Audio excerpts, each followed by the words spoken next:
All right, so Brett, are you ready for your 10 questions? I am ready, Jeff. Yes! So here we go. Question number 1. It's a very serious question. If you had to choose between the two, which would you pick? Batman's utility belt or a fanny pack? You know, I grew up a fan of the 1969 television series with Adam West as Batman, and so without question, I would choose Batman's utility belt. So I have to ask a follow-up question then. Knowing that the utility belt comes empty, you have to accessorize it. Does that change anything, or are you still sticking with the belt? Still sticking with the belt. I would hope it had, at least some bat shark repellent in it, like on the television series. But Right? I would do my best to fill it up. I forgot about the shark repellent. That's great. All right, question number 2. What is your favorite movie? Favorite movie of all time, without question, is Rocky. I saw the movie as a middle school student, and it just really inspired me, and I've made my children watch all the Rocky movies, and even as an old guy now, I still run around with my workout buddies and hear the Rocky music playing in my head. Yeah, so are you a fan of the Creed movies also? I am. I just hope they never kill off Rocky.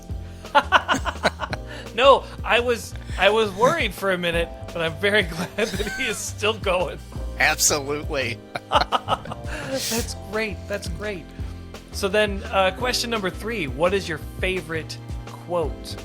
Favorite quote? There's so many. I love. I'm also an ordained minister, so I frequently draw a lot of strength from 1 Corinthians. Of course, the elegiac verses about love. Love is patient. Love is kind.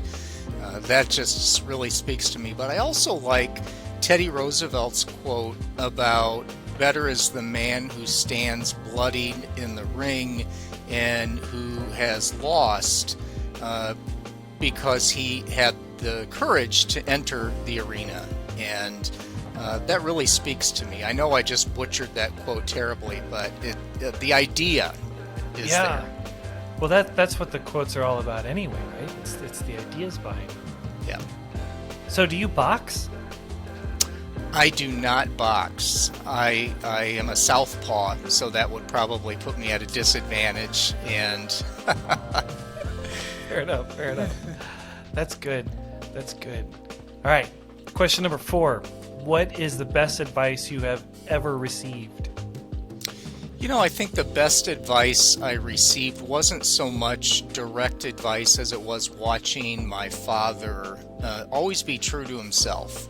And that stuck with me, to not be ashamed of who you are or where you came from, and to remember that the people that have had success are beacons for you to strive for, that they're not supernatural, and that if you work hard and truly assume the best of people, that those opportunities can be within your grasp. Wow. So the best advice was modeled for you by your father. Yeah. That's really cool. So speaking of fathers, next question. What was your favorite childhood toy? Oh goodness, my favorite childhood toy. My 3rd birthday was a big birthday for me. I received 2 gifts. One was a dune buggy that you sat in and propelled with your arms, turning cranks. And at the same birthday, or same Christmas, I received a big, tall, white cowboy hat. And so I would spend a lot of time in that dune buggy with my cowboy hat on, tooling around my house. So I would say that has to be the highlight of toy-dom for me. That sounds awesome. I remember those. They really gave your arms a workout. Yes, they did. Yeah, they did. So now, as a kid, what did you want to be when you grew up? I thought I wanted to be a professional football player, and I played football in high school and college, and it took me a very short time to realize that other than a lack of athletic talent, I really could be a pro player if I just had talent. And just that one. I realized no matter how great Rocky is, I couldn't just get to the NFL on my heart alone. I had to have some measure of talent, and that's what I was lacking. Got it. So in football, was it a particular position, or just you just want to be a football player in general? You know, I was never skilled enough, Jeff, to be on offense. It took way too much thinking and calculating and remembering how to run the plays, and I wasn't skilled enough to throw or catch the ball, but I could hit people with the ball, and so that's why I played defense. It didn't require a lot of thinking, just get emotional and chase down the ball carrier. So I played linebacker and had a really good time doing that. Get him. That's great. So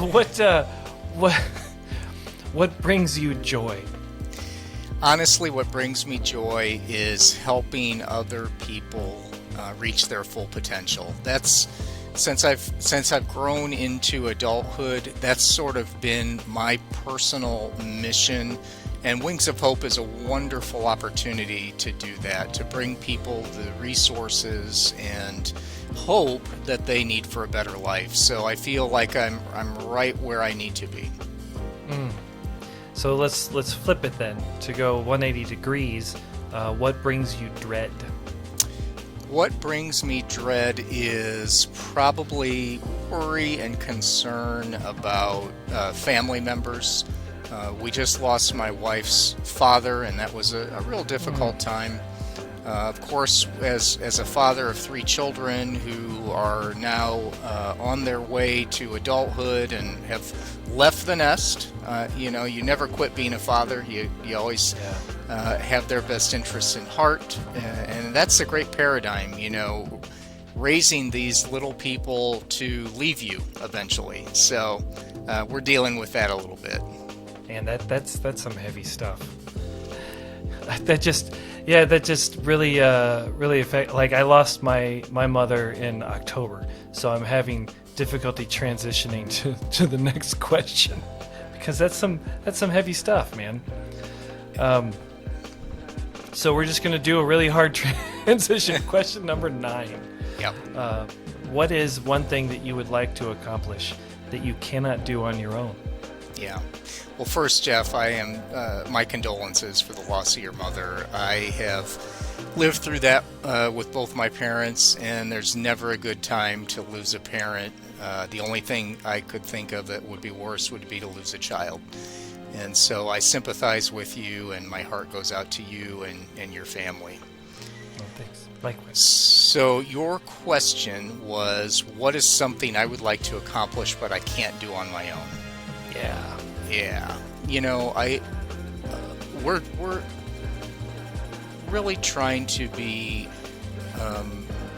at Wings of Hope, trying to live up to a higher standard in terms of the care we provide in some of the most remote corners. And I'll explain that if you don't mind. What we do really well is fly aircraft into some of the world's most remote regions, the Amazon rainforest, the Tanzanian plains. We provide stellar care. We provide surgery, consultation, and literally save people's lives, which is all great, but then we leave. And I feel like it's our moral obligation to ensure that while we're gone, while that plane is not sitting in that community, that we have a way to follow on and care for the people before, during, and after we're in the community. So we're talking about a creative project in Colombia this year that will involve remote patient monitoring. So after our planes fly away, we will, through virtual care, be able to connect the local healthcare worker with surgeons and expertise back, in this case, in Bogota. And then If we identify the need for rapid delivery of blood supply or pharmaceuticals, we're going to deploy drones and we're going to send those items there so we can ensure that the people continue to receive care long after our planes have left the runway. And it'll allow us to monitor much more acute care like at-risk pregnancies. That's a real challenge. Maternal mortality is incredibly high. Here in the United States, we have about 7% mortality rate for infants. So out of every 1,000 children, 7 die before they reach age 5. In some of the regions we're working in Colombia, it's closer to 99 children dying before they reach age 5. And so I want to do something about that. And I think there's a great opportunity to monitor the women who are pregnant.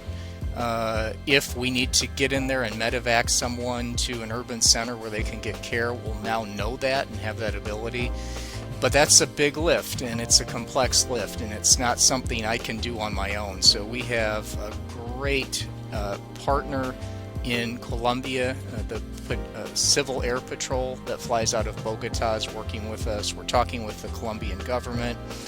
We're talking with some other really key partners to make this vision a reality, and so that's what I'm excited about. Wow, that's amazing. That's amazing. We're pretty excited. Well, yeah, I could see why. Well, that brings me to our 10th and final question, Bret. The 10th question is, what would you hope that people say about you after you are gone? You know, I think what I hope they say about me after I'm gone is that he was a kind person and that he made room for everyone, that no one was left off the boat, that regardless of what life circumstances had thrown your way or your background, that Bret found value in every person that crossed his path. Bret, that was amazing. Thank you so much for your time today. Oh, thank you, Jeff. I really appreciate the opportunity.